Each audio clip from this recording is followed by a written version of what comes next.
Forgotten Soldier, page 371. The sun was shining brightly on our narrow, dusty road. At the head of the column, our men were in contact with the enemy, who had taken refuge in the town cemetery, with no suggestion of sadness about it. The day was perfect, the spring of late June, turning into summer. We could almost have been fighting for a lark. Each plume of smoke was immediately carried away by a gentle breeze. We would certainly have been satisfied by a light exchange of fire, but our commander saw things differently. We couldn't let the enemy think that we were too weak to attack, so our grenade throwers and light mortars destroyed the blue cemetery. Two groups chased the partisans out and occupied the cemetery gardens. The partisans had taken refuge in a nearby wooden building where the crops were stored. On the door, the enemy had just daubed the Marxist slogan, "Workers of the world, unite!" This hasty scrawl with dripping letters gave a tearful impression of Marxist beliefs. To dispose as quickly as possible of this flimsy, improvised fortress, we loaded the Spandau machine gun with explosive incendiary bullets. The thatch roof caught on fire almost at once. The enemy, who were defending themselves with automatic weapons, did not spare their fire. A salvo of mortar shells knocked the roof into the building, and the partisans had to abandon an untenable position. Our two groups ran toward the burning building to harass the Russians as they fled. An old bearded man was leaning against a pile of stones, shouting curses at us. His right hand rested on the head of a dead comrade who lay on the ground beside him. The old man was wounded himself, and his clothes were torn and burned. We walked past him at a distance of no more than 3 yards. The sight of our guns didn't silence him. He shook his fist at us and cursed us. We all saw him through the smoke and sparks of the burning barn, but no one thought of shooting him. He showered maledictions at us until the collapse of the building buried him. A column of sparks rose in the azure sky. The first elements of our group were already in the village streets, firing on anything that moved. The last of the partisans were running toward the mountains. For a moment they were directly exposed to our fire, and we shot down 20 of them on the dusty road among the junipers on the hillside. The Spandau machine gun, which had been fitted with a special magazine, took a horrible toll on the fleeing groups of partisans. Then we stopped firing, and the men from the German post came out and joined us. Many of them were wounded, and 12 were dead. We gave the wounded first aid and drove the local residents from their huts. Fires were spreading everywhere and had to be put out. Men, women, and children joined us in fighting the flames. It took almost an hour to put the fires out.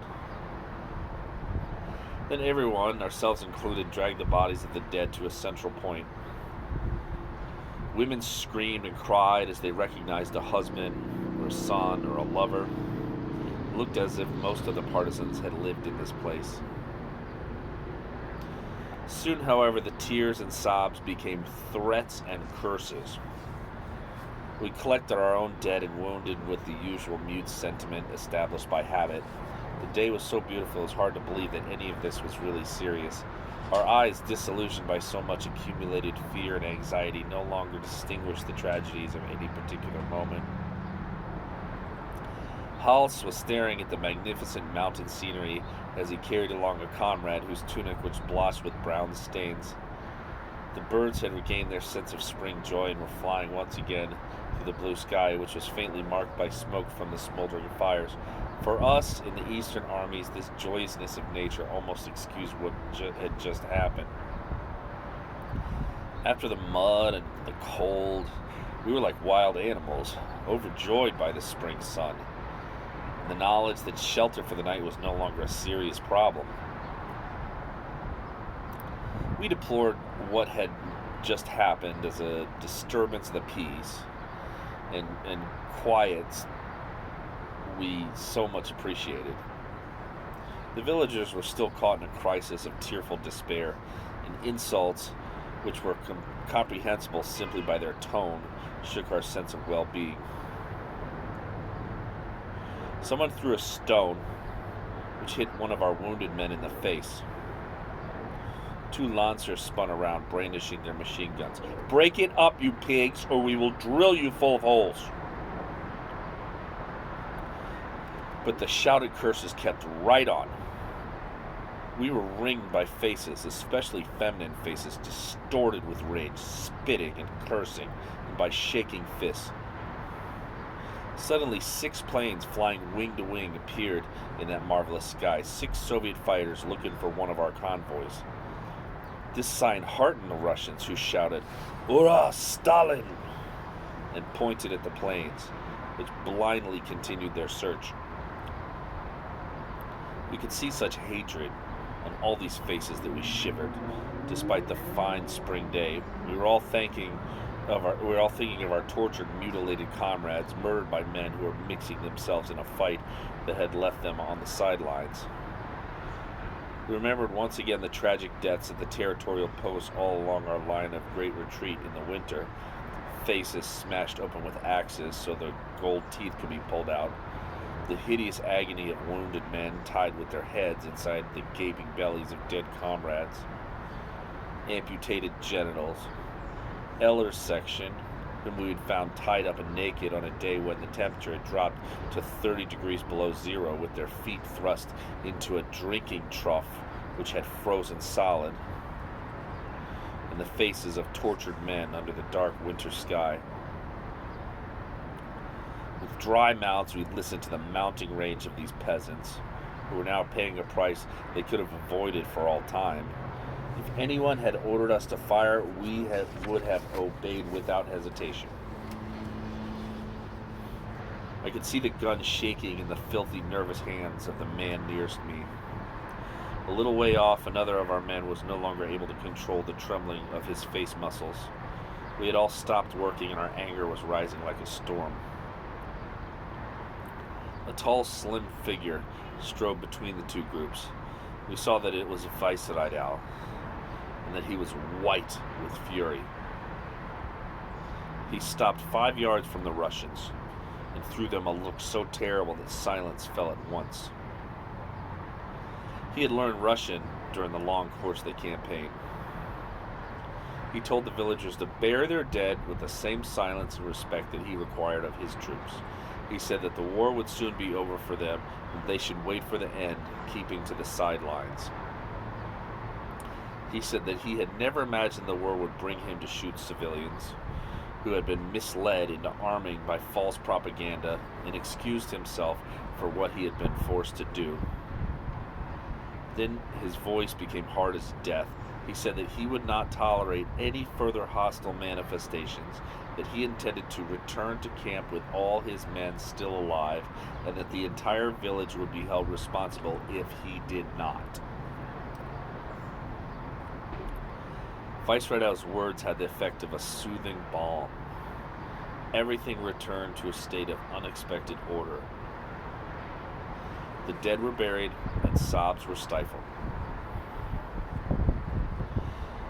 We found enough gas for our return in the stores of the outpost. The men there entertained us with a few bottles they had put aside several months before. Then we returned to the road, leaving 8 wounded men behind at the posts, where the medical service would pick them up the next day. 6 others failed to answer the roll call and remained in the Ukrainian soil forever. "Not so crowded this time," someone said. We acquiesced without speaking. Our eyes lingered on the village disappearing behind clouds of dust raised by our trucks. The beautiful spring light glowed all around our blackened steel-capped faces, which seemed irrevocably cut off from the season. Our awareness of everything was similarly split. Our thoughts, like our eyes, couldn't settle on anything that seemed definite or restful, and our sense of well-being had no place in this convoy. The whirring dust hid the bursting spring. All we could see were the trucks and the grotesque dangling cadaver of the pig covered with blood and flies. The trucks lurched along the narrow mountain road, whose illogical course might have been traced by some wandering goat. Obstacles like stone outcrops were included without modification, and natural shaded ridges were avoided. Sometimes the truck plunged into the bed of an unexpected stream or through a temporary pond. At other times, we crossed deserts of dust where the dryness seemed eternal. The truck slowly pursued the twists and turns, carrying us along, penned between the rattling railings. We seemed to be wandering endlessly toward new horizons on which we had never any time to gaze, through an oversized, over-intense spring which would not allow us to forget that we were at war. Our expressionless faces stared at the spring with the unhappiness of paupers staring into a shop window decorated for Christmas. We too wanted the war to stop and dreamed of peace, like the serious ill for whom the first sight of spring buds kindles a spark of life.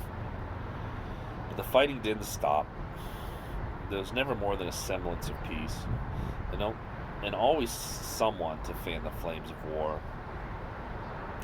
These people, on both sides, perhaps had perfectly good reasons for what they did.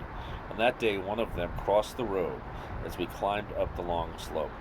He had seen us coming and quickly, perhaps inside of 10 minutes, laid his trap, hiding it in one of the dozens of potholes that pitted the surface. Then he hid, perhaps waiting to see what happened. Perhaps he too saw the yellow flash that tore apart our lead car. As always, there was a loud noise and a great deal of smoke climbing in black flumes toward the desperately smiling sky. 6 blood-stained men were slowly dying in the shadows of those plumes. The front of the Steiner car was gone. The rest of the machine was knocked over onto its side. A few men pulled the victims from the flaming wreckage, while the rest assumed a defensive position. We laid Weissreidau and the 5 other occupants of the car against the bank of red earth. 2 of them were already dead. Another had a leg torn open in several places by metal fragments. His thigh looked like a milfoil pastry. Weissreidau was covered with wounds, and his body seemed to be broken by multiple fractures. We did everything we could for him. The whole company thought of him as a friend. With everyone helping, we managed to bring him back to consciousness. Unlike everyone else we had watched, our captain did not have a face twisted by the revulsion or agony of death. His swollen face even managed to smile. We thought we had saved him. In a very weak voice, he spoke to us of our collective adventure, stressing our unity, which must hold in the face of everything to come.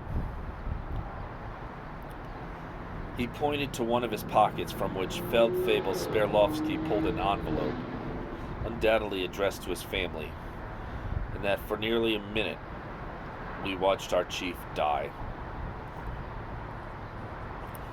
Our faces, used to such spectacles, remained impassive, but the silence was terrible.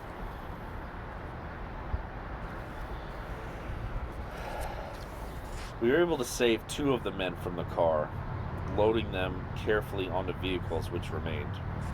Lieutenant Fallers took command and organized a decent burial for our venerated leader. We walked past his grave one by one, saluting. We felt that we had just lost the man on whom the well-being of the whole company depended. We felt abandoned. That night we returned to the isolated village where our comrades were anxiously waiting for our return.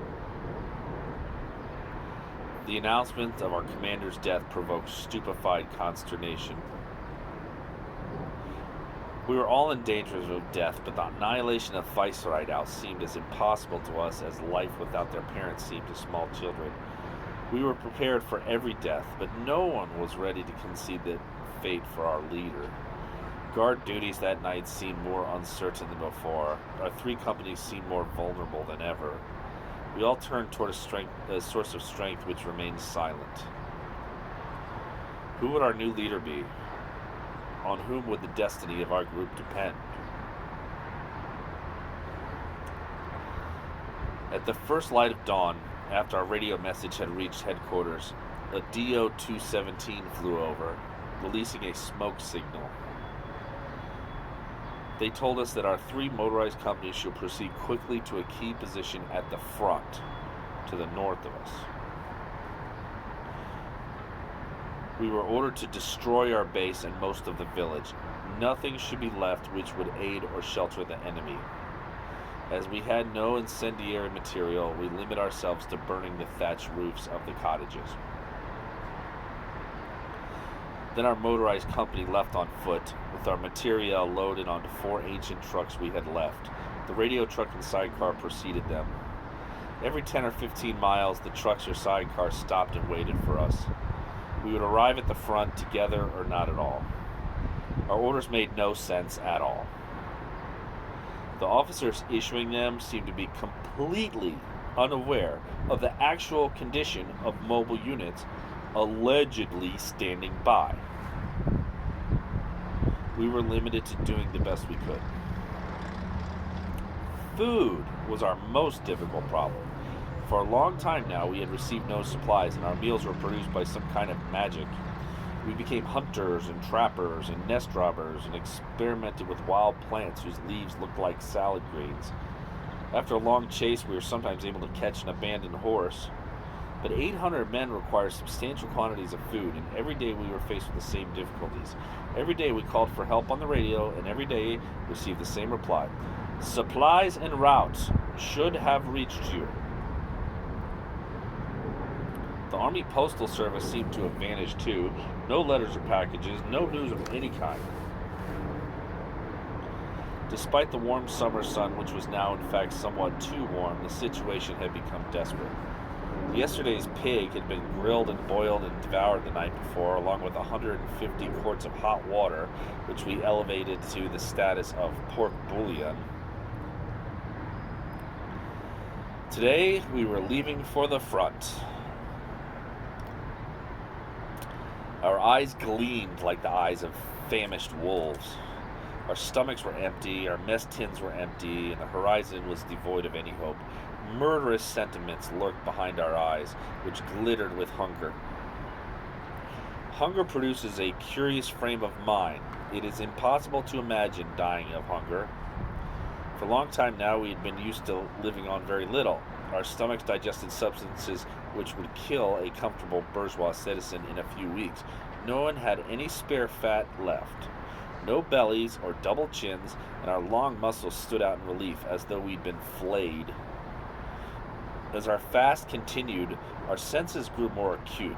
We looked like the bony animals with blazing eyes one might encounter in the desert. It would take days of marching in dust to extinguish that blaze.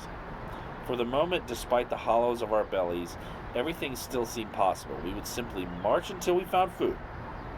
After all, Russia was not an empty desert. The immense prairie around us looked fertile, and we would surely come across a village we could ransack. Sperlovsky and Lensin checked the map.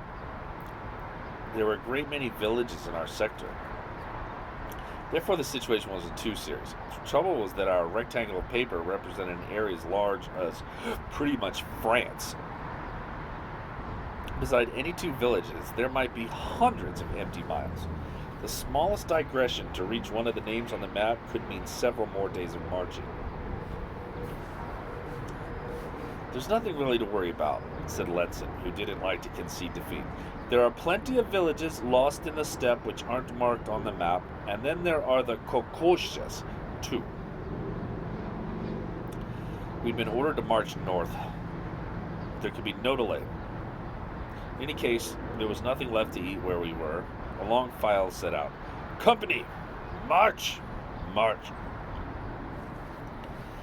Hour after hour, at 2 or 3 miles per hour, we tramped in growing desperation through the uncultivated prairie. Somebody could make money farming here, remarked a Hanover country boy. There were large fields of wheat near each village, besides these over spaces as broad as the French department. There was nothing but wild grass, gray or red dust, and thick forest, much of which was probably virgin. We'd grown used to great distances. Above all, we thought of them as possible battlefields. Other reactions still lay in the future for those who returned to their native countries with their suffocating densities and horizons which seemed close enough to touch. Always marked by some commonplace structures of public utility, stones arranged in some dubious style. These men who had grown used to stretches of ground as vast as the sky no longer knew how to sit on grass, which always belonged to someone. For us at the moment, there was only limitless space, where our boots raised a cloud of multicolored dust which settled on everything that disturbed it. We belonged to the earth far more than it belonged to us. Except for the war, we felt a vast, limitless pleasure in our surroundings, a kind of plenitude for which in later years we would always feel nostalgia. If only there had been something to eat. After our 11 o'clock break, our march began again.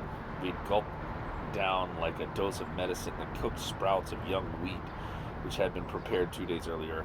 As a last resort, we had some millet cooked in water. The weather was very hot. Fortunately, our exceedingly light meals did not produce after dinner somnolence. We drank the warm water from our water bottles with a certain apprehension. Running streams were quite widely spaced, and water from ponds carried the risk of malaria, typhoid, other diseases, cholera.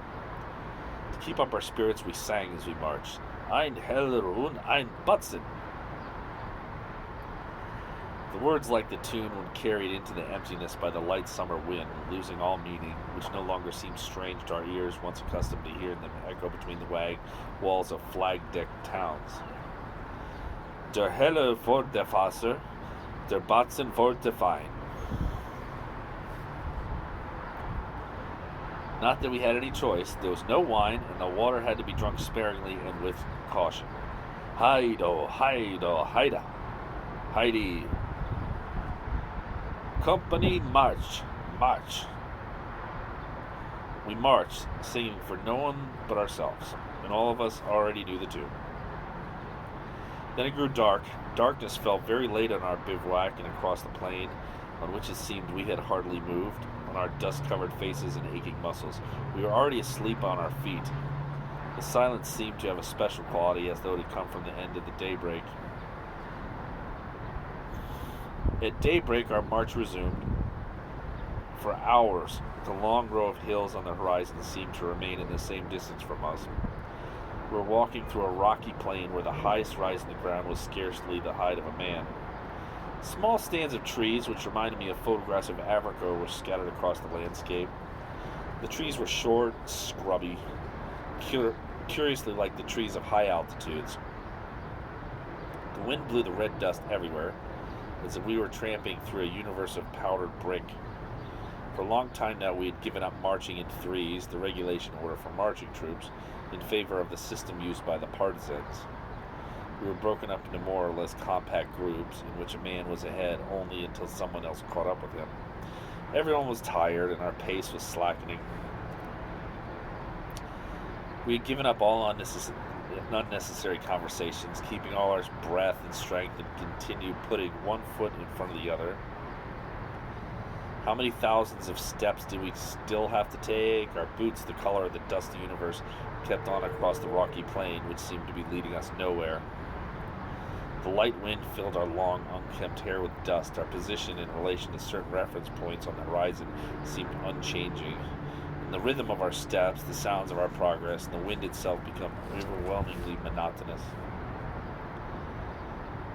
From time to time, we could hear a rumble from the great hollow of emptiness which just filled our stomachs. Just after the 11 o'clock halt, during which we consumed the last of our millet, an incident disturbed the general monotony. Two twin-engine planes, which we had fortunately been able to see a long way off, appeared in the hot blue sky. The horizon was so vast that anything which crossed it was visible for at least 5 minutes before it reached us. We scattered as usual and assumed a position of anti-aircraft defense. Some of us were going to die. The planes were either light bombers or reconnaissance plane, but unmistakably Russian. The two planes flew over us at an altitude of about 1,500 feet. The snores of their engine pierced the gentle breeze and seemed to echo in the depths of our tense stomachs. The two pop-offs took our fire without sending down anything in return. They flew in a large circle, which we followed with anxious eyes. The second time around, they would surely let us have it. However, their second swoop produced nothing but a swarm of white butterflies flashing and fluttering against the blue of the sky. As soon as the planes were gone, some of our men went out to pick up the leaflets.